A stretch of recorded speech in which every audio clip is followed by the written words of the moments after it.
من يقول أن النبي سحر ولو تخيلا إنما يهدم الإسلام، لأن إزاي هاخد أنا القرآن عن نبي سحر تخيلا؟ يقول بعض الناس ينكر قصة سحر النبي صلى الله عليه وسلم، يقول ما الجواب عن ذلك؟ هذا كلام المعتزلة، هذه عقيدتهم. أما أهل السنة فيثبتون ما صح عن الرسول صلى الله عليه وسلم. والرسول بشر يعتريه المرض، وهذا نوع من المرض،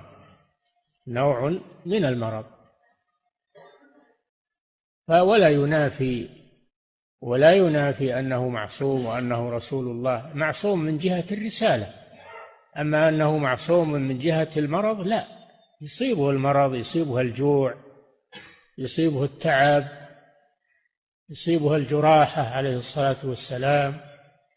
هو بشر، هذا من جملة ما يصيب البشر. نعم.